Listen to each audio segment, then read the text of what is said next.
I was trying to find a copy of the new Pike record, but they're probably all sitting over there. Here, but we have 3 records out. We just released a new record called Intranscience with our new bass player Tom Berg.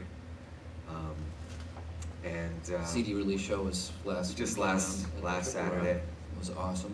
And you introduced the record there's 3 parts, three songs. Yeah, it's 3 songs. It's not supposed to be a suite or right. or movements within a bigger thing. But when you introduced the middle track, the second song, yeah, you were saying it's kind of either an homage or it's inspired by the Japanese composer. You want to talk about that a little bit? Yeah. You know, and it's the same with Happy Apple, but in a different way. Zebulon Pike is, I try to merge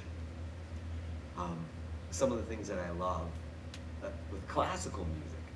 And most of the time it's 20th century, it's not Baroque. But it's some of the 20th century composers, some of which have just passed away or still living or are long gone. Such as? This in particular is the Japanese composer, Toru Takemitsu, who I had stumbled across completely by accident hanging out at my mom's house. And there was a documentary on his film music. This was maybe 13 years ago or something. And so I noticed it was a very different vibe. And eventually I came back and got into his kind of non-film music. But that was where I first heard of him. And he has this very subtle, very impressionistic, but filtered through a Japanese sensibility. And I wanted to, you know, this time I don't want to ape stuff. I want to get inspired, but not sit down and copy. And this music is so weird and intricate and otherworldly at times. It's almost impossible to copy. But I wanted to take inspiration from it and influence. Is there something in particular, like, was it like harmonic stuff, or what that you were? Everything, everything you hear, everything about it. It's delicate, you know. So Zebulon Pike is at times a very crushing metal band, and I wanted to get even more into the light and dark.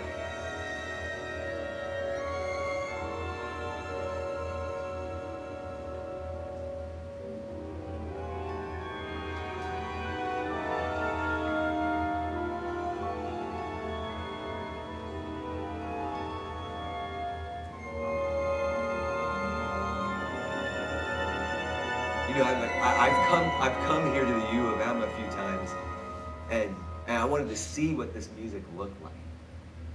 And it's very different than I thought it was. It's so tightly arranged and exacting. It seems like this floating cloud. So it was that just as a side note, it was very instructive to see what went into this. Kind of from a technical standpoint. It's not as if I could really, truly, deeply read the score and understand it.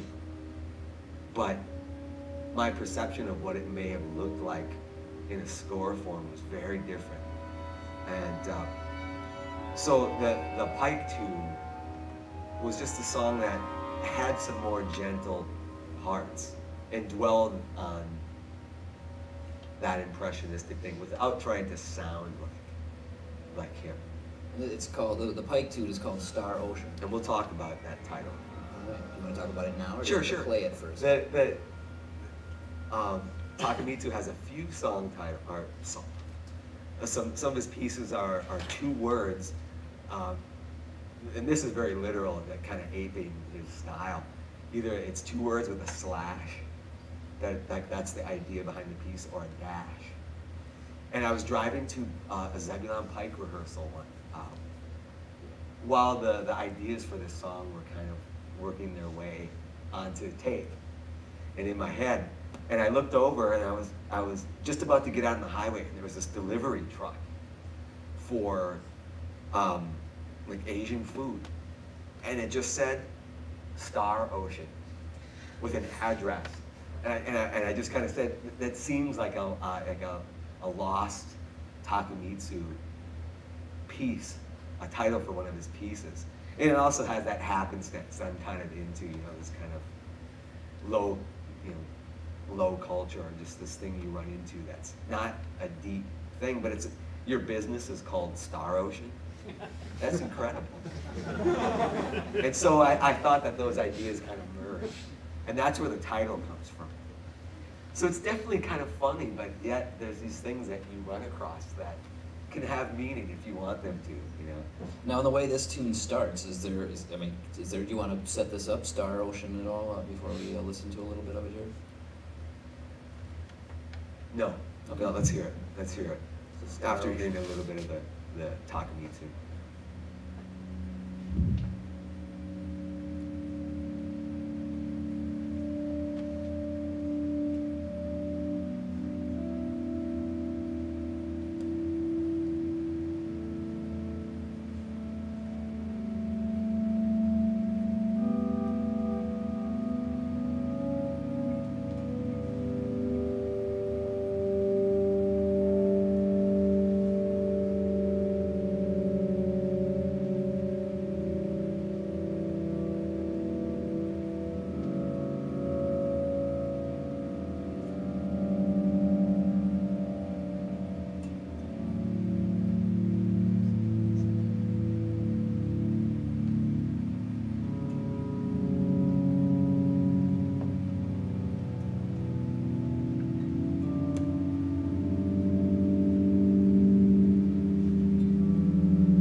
The beginning was what's Zebulon Pike is all the music is so heavily composed, and I have a pretty clear idea of what I want, and I come into the rehearsal space and show the other members what I'd like to hear, and we arrange things as a band and things like that. But that was an improvisation. That was the other guitarist and myself and the bass player, and so there was a little bit of trying to let go.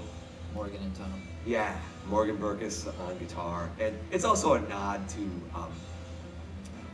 some kind of psychedelic music where there's music made with delay pedals and some electronic music, but it was really an homage to Takemitsu as much as any of those other things. And so it gets into a more metallic thing, and then it was going to come down again. So this song, if anything else, it's just in the landscape that it has, is inspired by Takemitsu. He never gets aggressive, so that's kind of where we differ. So it's not trying to ape it exactly, but I wanted to have this cloud of music. And then... So now, before the improvisation, had you played some Takemitsu for Tom and Morgan?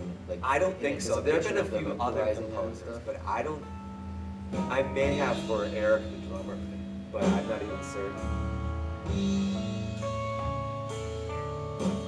So sometimes the inspiration and how it comes out is very different than the piece that I may listen to, and that's the whole point.